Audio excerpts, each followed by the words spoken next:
Hello and welcome back to All About Community. Again, my name is Robert L. Harris and I am your host. I am delighted today to have as my special guest Pastor Charley Haynes of the Beebe Memorial Cathedral Church right here in Oakland. Pastor Haynes, welcome to All About Community. Thank you for having me. It's such a joy.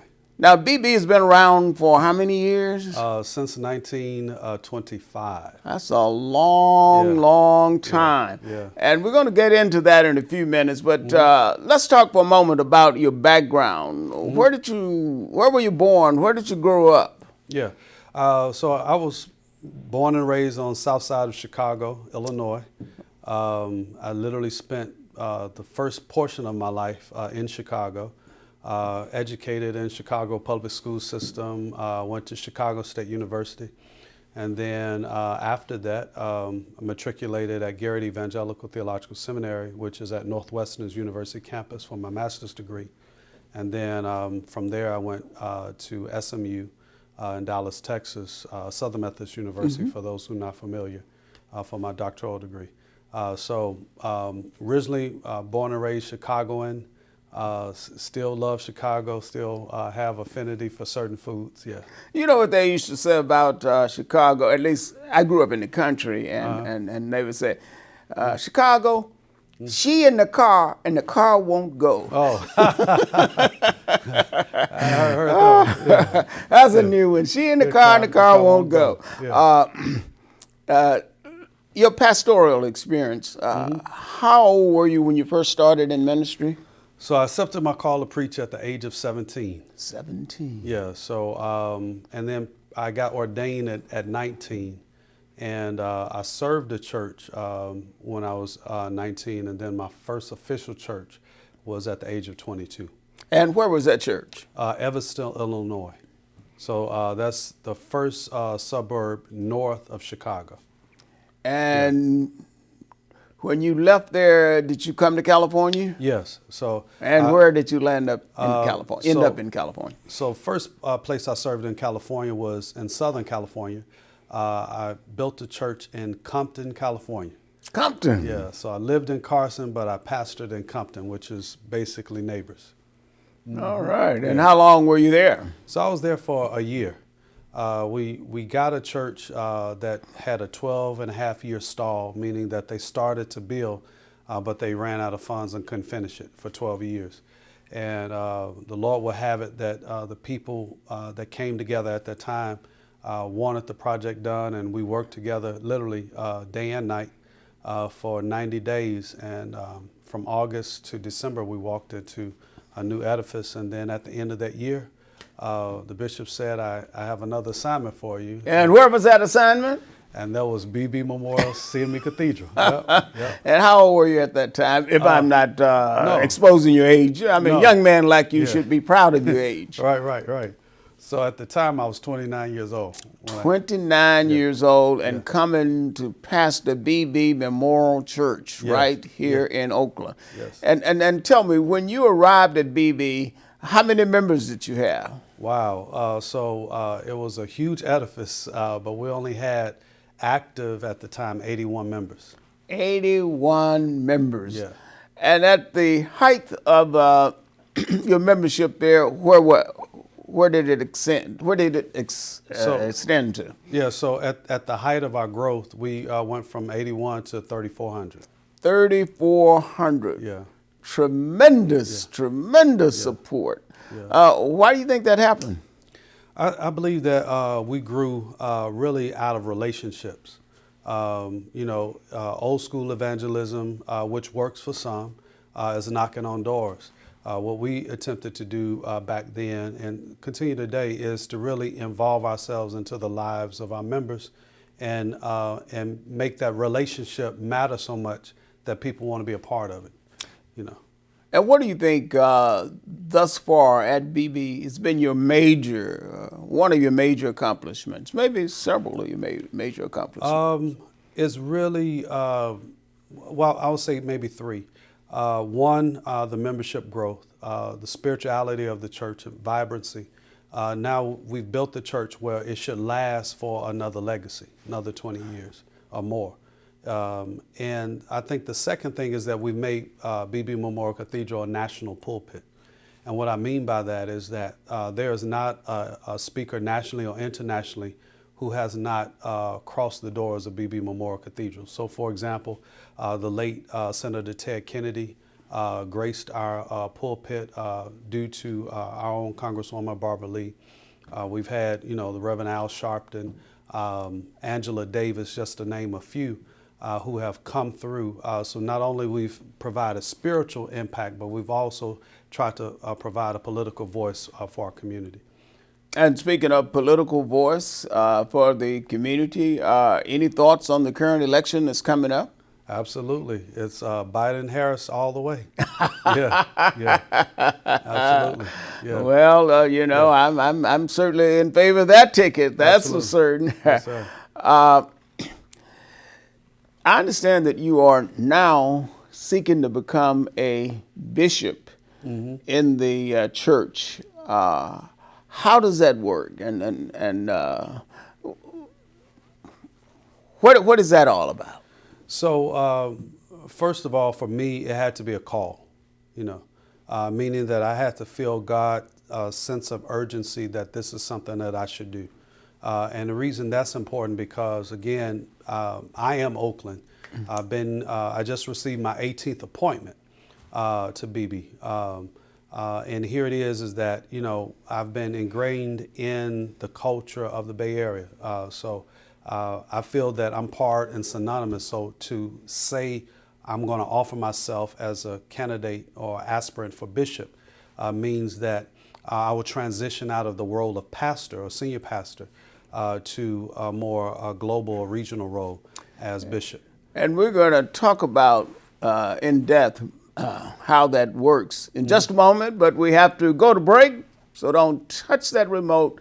We will be right back with Pastor Charley Haynes, Beebe Memorial Cathedral Church, right here in Oakland, California. We will be right back. Rebecca Kaplan puts progressive values in action.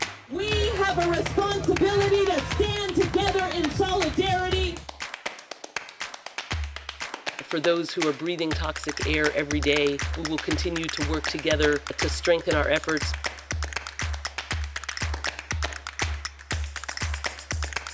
Join us and vote Rebecca Kaplan for Oakland City Council. On November 3rd, East Oakland will make a critical choice. Your vote is about saving the Oakland we love. Shortages of affordable housing, homelessness, blight, and safety. And because we're at a crossroad, we need change. We need leadership that is responsive to the people. Marcy Hodge will see us through the challenges and fight for our district. Do your part, and she'll do hers. I'm Marcy Hodge, your candidate for Oakland City Council District 7. Let's save Oakland together. Hello and welcome back to All About Community. When we went to break, I was talking with Pastor Charley Haynes of the Beebe Memorial Cathedral Church right here in Oakland.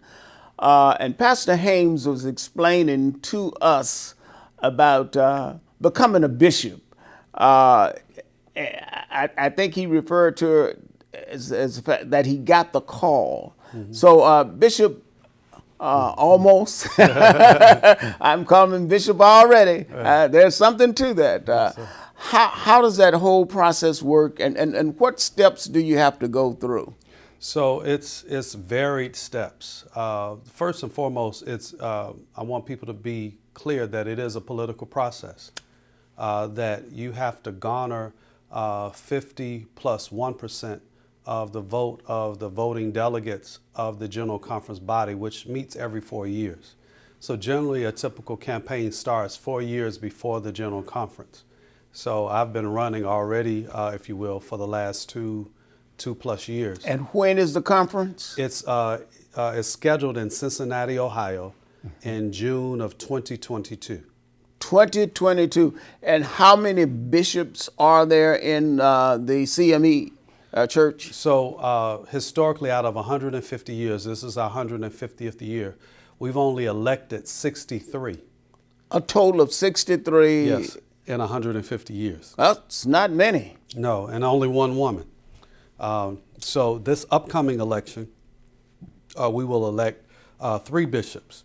Primarily, my presiding prelate that we just had, he passed, which opened up another seat, and we're still, grieving his loss, but as part of the process, now there's 3 bishops that have to be elected.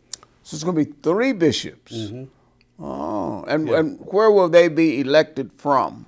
So across the United States. Okay. But they can serve. Traditionally, the first 2 that's elected will serve in the states, and the third one will serve our mission work, which is currently 17 countries in the continent of Africa, Haiti, and Jamaica. And is there any particular jurisdiction that you can run for?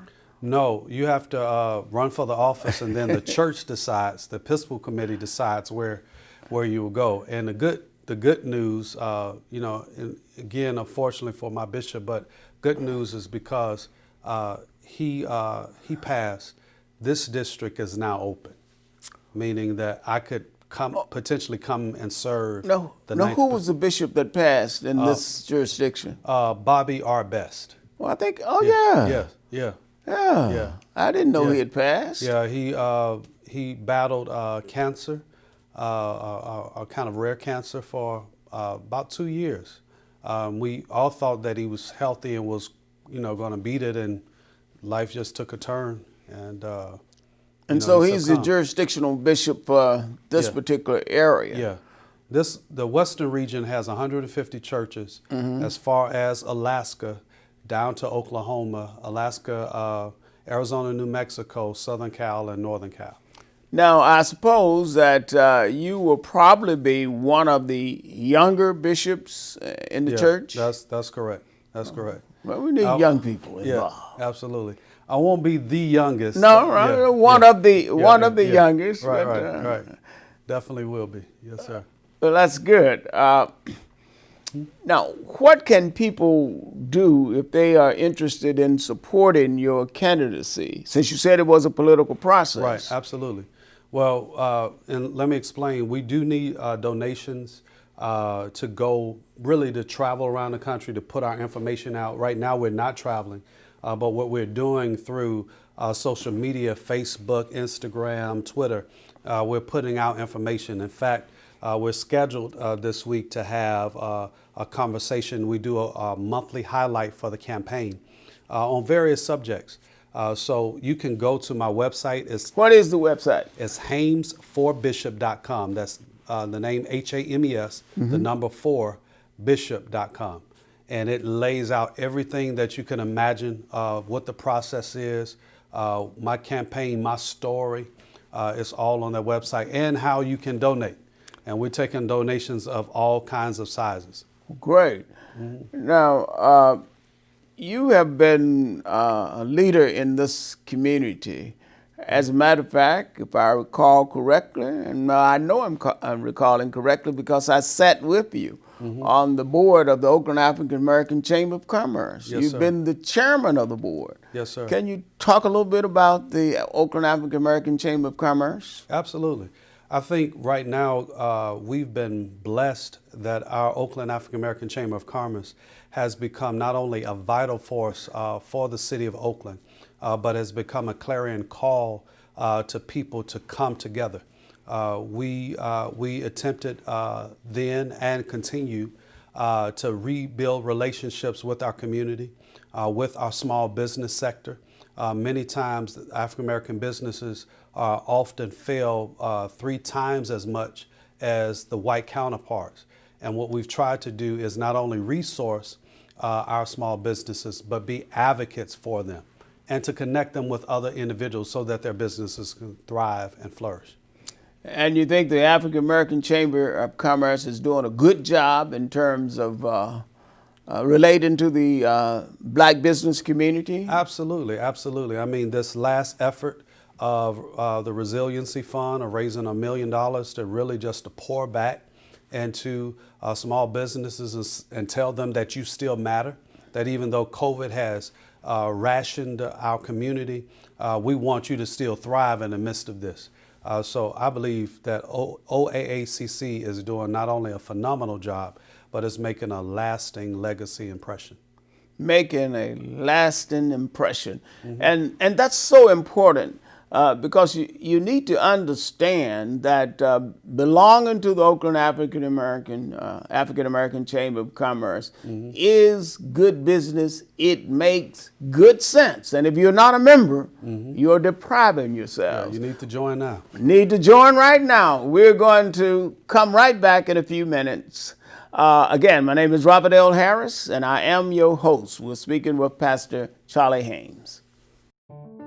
To better manage traffic on 880, the Metropolitan Transportation Commission has converted the carpool lanes to express lanes between Oakland and Milpitas, giving solo drivers the option to pay a toll to use the lanes and ensuring that all users, including carpoolers and buses, get a reliably faster trip. Learn more about the 880 Express Lanes at expresslanes.511.org. In 2020, I think East Oakland deserves more. I think we deserve to stop walking in disbelief. I think we deserve to put an end to the grief that arises when someone says I can, but they don't, or they won't. It's way past time for change, and that change starts with her. Oakland deserves Treva. Hi, I'm Treva Reed. I am fighting to move East Oakland forward for all of us. Hello and welcome back to All About Community. Again, my name is Robert L. Harris and I am your host. When we went to break, we were talking with Pastor Charley Haynes, Beebe Memorial Cathedral Church right here in Oakland, the pastor.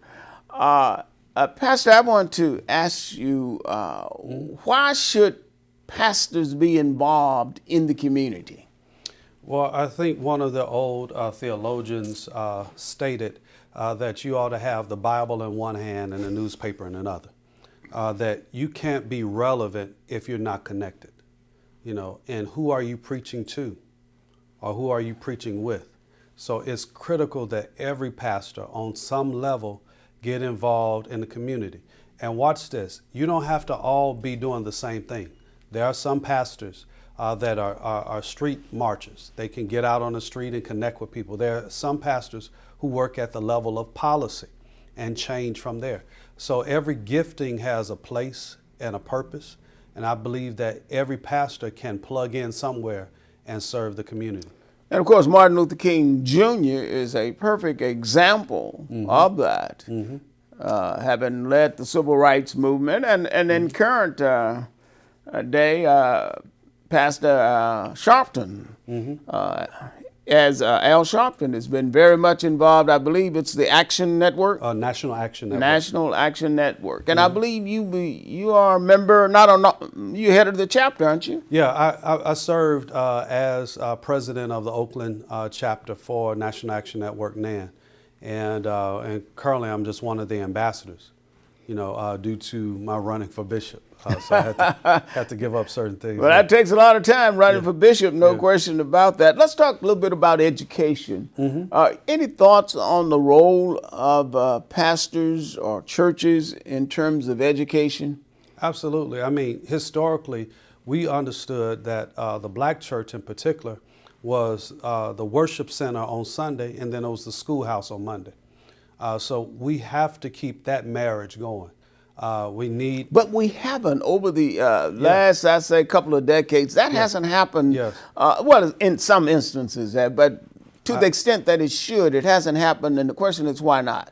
I think people have bought into what we call, from a theological perspective, popular theology, meaning that if you get a few catchphrases, then you can woo people to live a better life.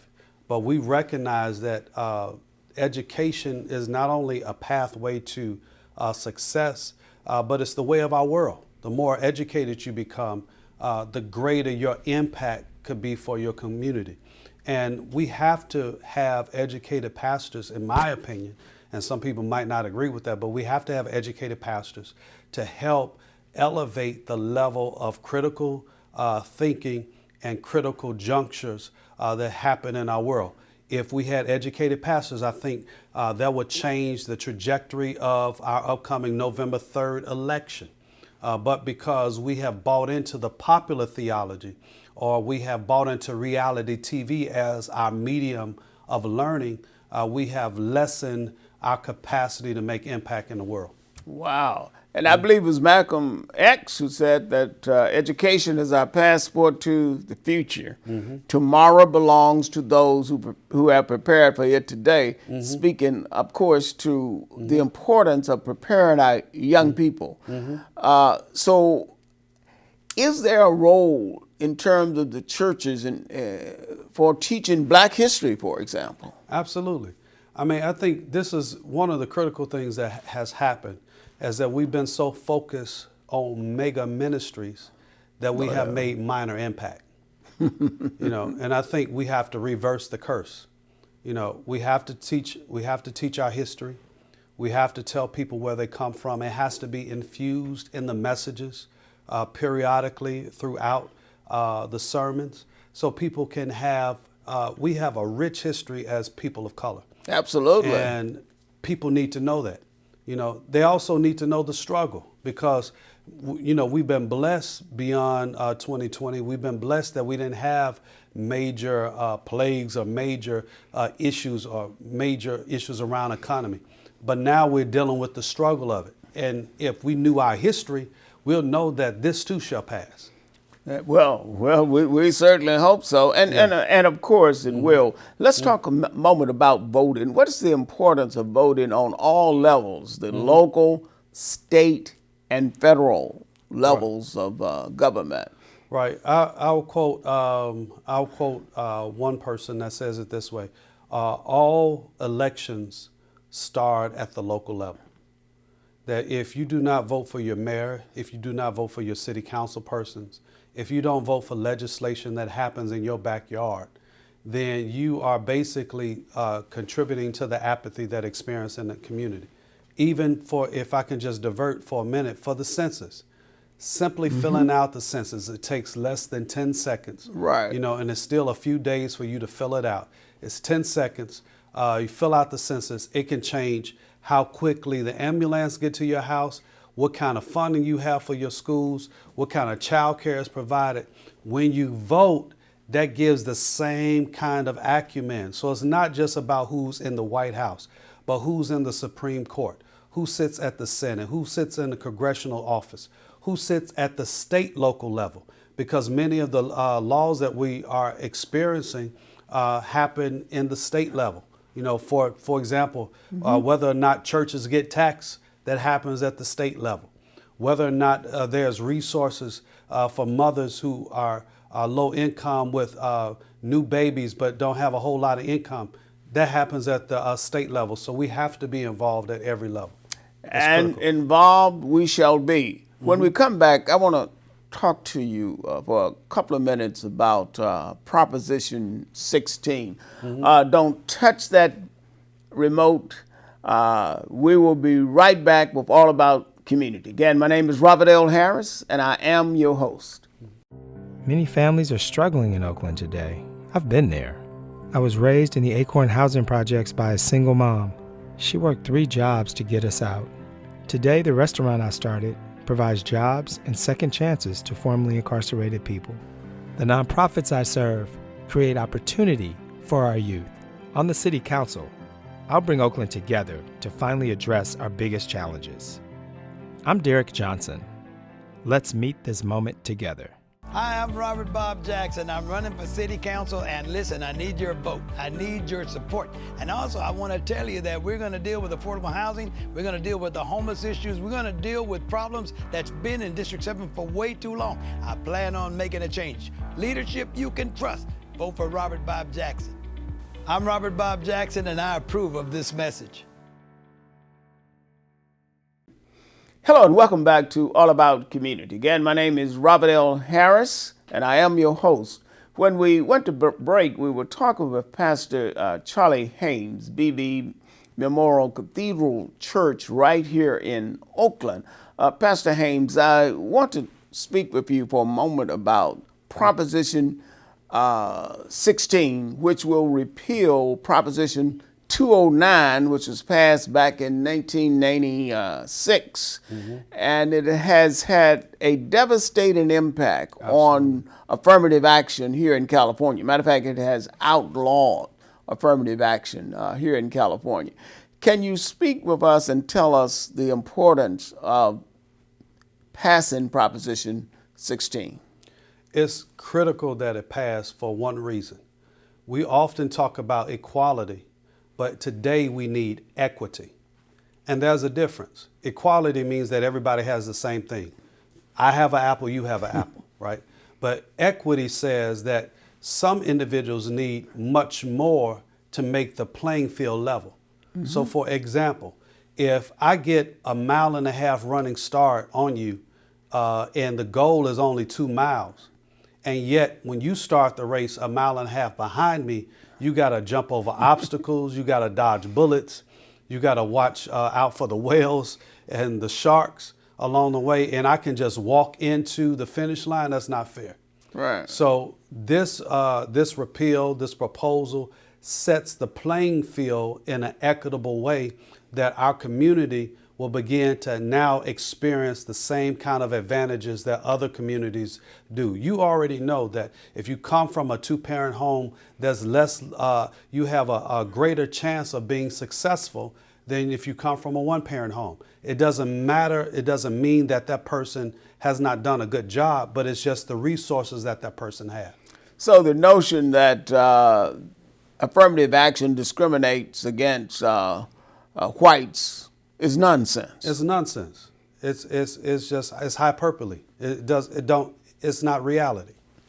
Now, in our final couple of minutes, let's talk about COVID and what, if any, impact it has had on your congregation, or how you or your congregation attends church. Any impact? It's radically changed everything. First of all, I'm still praying for several of our members who have been impacted by COVID, who's had COVID-19, who's been in the hospital. Thank God most of all of them have returned back home and returned back to some level of normalcy of life. But I remember very clearly in March where we went from we can possibly have 1,000 in service to 250 to 200 to 50 to no service. And how quickly, and I'm grateful that I had a team that could pivot quick enough where we went from having in-person worship to virtual all in a matter of 2 weeks. We had to purchase equipment. Thank God we got on the front end of it because we understood some colleagues attempted to get equipment and it took them almost a couple of months. So we're doing all virtual services on Sunday. You can go back and watch it at any time. We do virtual Bible studies. Me and this camera has become great friends. Yeah, great friends indeed. Again, Pastor Haynes, we're delighted to have you, and we know that you're running to become bishop in the CME Church, and that election is coming up in 2022. And if a person wants to donate, they can go to your website, which is HamesForBishop.com. That's Hames, the number 4, Bishop.com. And write that down. Matter of fact, we're going to put it on the screen so that you can see it. I wish we had more time. I'm going to say Bishop anyway. All right. Bishop Charley Haynes. But we don't. We run out of time, and we really want to thank you for being our guest today. And remember this, no matter what you do, when you do it, or how you do it, in the final analysis, it's still going to be all about community. My name is Robert L. Harris, and I am your host. Thank you, Pastor Haynes, for being my guest. Appreciate it.